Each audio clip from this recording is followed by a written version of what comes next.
Welcome to Rewatch and Rank. On this channel, we rewatch older TV shows, provide a summary and opinion on the episode before ranking each episode against each other. And today's episode is One Piece East Blue Saga, Arlong Park Arc, Episode 31, The Most Wicked Man of East Blue, Fishman Pirate Arlong. Episode in a nutshell is just a brief reminder of what happened in the episode. So basically, this episode is an in-between episode. So we start with Luffy, Yosaku, and Sanji on their boat on the way to Arlong Park, just kind of chilling out. Yosaku's the only one who's really freaking out because he knows who Arlong is, which is a fishman who used to serve under one of the seven warlords of the sea, or Shibukai, Jinbei, and is now taken up, residence in East Blue, but Luffy and Sanji don't know who he is and don't really care because they're confident in their own strength. And they're just having a great time while Yosaku's left to panic alone. We then have Nami, who arrives at Arlong Park, and we first see her on the ship on the way up to Arlong Park, and then as she's heading towards the area, a boy-child Chabo decides to run up and say he's going to kill Arlong, even though none of the adults can. He as a child thinks he can. She of course defeats him soundly very easily and then gives him a wad of cash to go take care of himself before entering Arlong Park, where it is revealed that she is a member of the Arlong crew and that she goes out and collects money, and that is why she's been away. And they decide to throw a party to celebrate. We also meet Arlong, who has a deal with the Navy, and the local Navy official is Nezumi, who basically allows himself to be bribed by Arlong to not help any of the people that he's supposed to help. And then we have the last few of the crew. We have Johnny, Usopp, and Zoro coming up in a boat. And as they're coming up, Usopp and Johnny are both terrified. Zoro is not and decides that they're just going to bust right in and take Nami away. He ends up knocked out and tied to the boat by Usopp and Johnny, who do not want to do that, and then basically gets abandoned on the boat by Usopp and Johnny, who decide to jump into the water and swim to the shore. Once they're at shore, they are found by a fishman, and Johnny manages to notice in time. He runs away. Usopp doesn't, so he runs away, ends up getting tripped by Chabo, who mistakes him for a fishman because of his nose. And then Nojika comes along, realizes he's human. Then basically they knock him out when he tries to play cool that he's going to defeat the fishman. And Nojika sends the fishman in another direction while taking the knocked out Usopp to her house. And Zoro, who has been brought back to the fishman headquarters, Arlong Park, finds out Nami's true identity as one of the leaders of the Arlong pirates. So now that we have been reminded about what happened, it's now time to rank the episode, and we'll rank on our mostly objective ranking list, which uses set values to determine the score. And while emotion is not a part of the ranking, bias and judgment can still apply. And then the personal ranking, which is based on opinion and the emotional response to the episode, if there is any. So we'll start with our mostly objective rank values, and we have our single arc supporting character introduction, Nezumi, and then also Chabo, and they are both worth 1 point. Then we have our single arc main character introductions, and this includes Arlong, who is our main antagonist, 2 of his sidekicks, Kurubi and Chu, and then Nojiko, who is the one who helps Usopp in this episode. And they're each worth 2 points. Then we have our multi-arc supporting character introduction, and this of course is Hachi or Hatchan, who is the octopus fishman, who also is one of Arlong's officers. So once we've gotten through all of our character introductions, that already puts us at 13 points. And then we have a couple additional positive points to add. We have our multi-arc main character development, which is the realization that Nami is a member of the Arlong Pirates, and that is worth 4 points. And then we have some world building where we learn about fishmen and their existence in the world, as well as we learn more about the um, Shichibukai, the seven warlords of the sea, or the Shichibukai, the which is where, so Mihawk is one of them, and then Arlong, when Yosuke is explaining where he came from in the Grand Line, explains that Arlong used to work under Jinbei, who is also one of the seven warlords of the sea. And so that's all worth 4 points as well, bringing us up to 21. However, we do have a few negatives. First negative is the negative messaging or behaviors.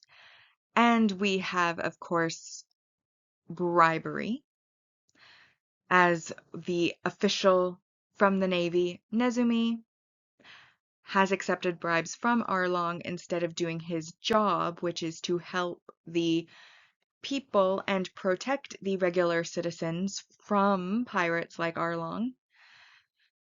And so that is obviously a -2. Honorable mention, though I'm not taking points for it, is of course Nami's betrayal. However, she betrayed them earlier and she never technically agreed to join the crew as of yet. So while it is a betrayal of like the friendship, it's not like an official betrayal in my opinion. So this is where that bias and judgment come in. I'm not counting the betrayal for points, but I am mentioning that she did betray them, and that is, of course, a negative messaging / behavior. And then our final negative is -4 points, and this is for a weak or dislikable supporting character, excluding characters that are meant to be disliked. And this, of course, is Chabo, who is a very dumb kid, unfortunately. Honestly, I don't typically like children characters. However, I do find like One Piece, for example, and some other anime, they do occasionally have likable child characters. However, Chabo is not one of those. It's a child who thinks he can take on a fishman that none of the adults and villagers combined can take on, and he thinks as a tiny snot-nosed child that he's going to be able to. Extremely dumb, clearly not thinking, clearly emotionally compromised by the fact that his dad died to the pirates, but the very fact that his dad died to the pirates should, clue him in that he has no chance.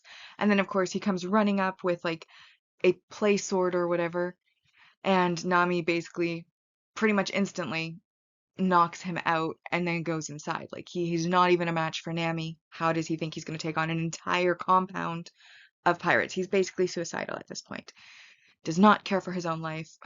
And then, of course, even when Usopp is running, Usopp would have easily gotten away. However, Chabo decides, oh, this person has a big nose, must be a fishman, decides to trip him, and once again tries to kill an innocent person because he's too dumb to tell the difference between a fishman and a human. Clearly, very dislikable child, very emotionally distraught child, so there's some forgiveness there, but not enough.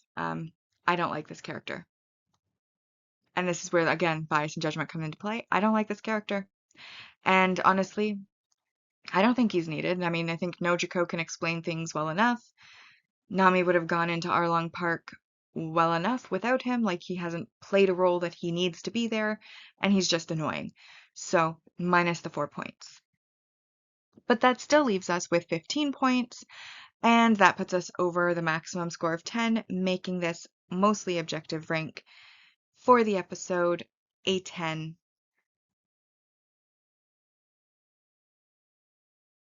Now, because we have just started a new arc, which is our Arlong Park arc, this is the only episode, therefore it is currently in first place, which is The Most Wicked Man of East Blue, Fishman Pirate Arlong. So for my personal ranking, I scored it an 8 out of 10. And because this is the first episode in the arc, it of course is in first place, The Most Wicked Man of East Blue, Fishman Pirate Arlong. The reason that I gave it an 8 out of 10 is because it is an introductory episode to the arc. So while there wasn't much of the main plot or action going on, which would have allowed it to score higher, it still was an objectively entertaining episode. We got introduced to most of the main players for the arc, most of the main characters, therefore we obviously scored high on our mostly objective ranking, not necessarily on the personal ranking, but I did find that the overall episode was entertaining. So obviously, Usopp and Johnny being cowards together, constantly having like their eyes popping out, having to, you know, in sync take hammers to Zoro to knock him out so that they can tie him to the boat, the abandonment of him, Johnny then also abandoning Usopp as soon as he sees a fishman, Usopp then having to run. Fun moments. Obviously, Zoro then gets taken in by the fishman who he has, where they're like, "Oh, were you banished from somewhere? I see you're injured. You must have been tortured. Let me take you to our boss." And then he goes to the boss, says he's looking for a woman. Nami comes out, and then he's like, "Oh my goodness, we've been betrayed." And she's, acting evil as part of the Arlong crew. And then there's like the Luffy Sanji not really caring about Arlong or listening to Yosaku, who has to freak out on his own. And then we, of course, get introduced to Arlong and his evil ways through the bribery, and also learn that there's no help coming because the officials who are meant to be protecting the island and the village in the area have been bribed by Arlong. And some of my personal favorite characters are in this arc. I love Momu. I think he is adorable. He's not really seen in this episode. His silhouette is, but like he's not. He's in the next one, but we get a glimpse. And then of course there's Hatchan, which is obviously one of the funniest and most sweet characters. I adore him, so I am so glad that he is in this episode. And he's also a little bit dumb, which also lends itself to comedy and a lot of comedic moments, which I enjoy. One of my favorite battles of all time is coming up in this arc. And so, like, it's not just this episode itself as well, but also the anticipation of more to come and getting to meet all of the characters that I know I'm going to like in the future. Also, give it a bit of a soft spot, which is why the introduction episode scored so highly at the 8. But that now brings us to our saga ranking so far. And on our mostly objective ranking, Romance Dawn Arc currently is in first place with 86.67%, Orangetown Arc in second, which is 76%, the Baretti Arc came in third at 68.33%, and Syrup Village Arc is currently in last place at 64%, while Arlon Park so far has earned 10 out of a possible 150. Then we move on to our personal side, and on the personal ranking, the Orangetown arc is in first place with 74%. Romance Dawn arc came in second at 66.67%. Bretty arc is in third with 52.5%, and then Syrup Village is also in last place for me in this saga at 49%. While Arlong Park has so far earned 8 out of 150. Bringing us now to our final segment, which is the series ranking so far. And on the mostly objective ranking, the East Blue Saga so far has 25 out of 80, while on the personal ranking, it only has 14 out of a possible 80. So with that, we've now rewatched and ranked One Piece East Blue Saga Arlong Park Arc, Episode 31, The Most Wicked Man of East Blue, Fishman Pirate Arlong.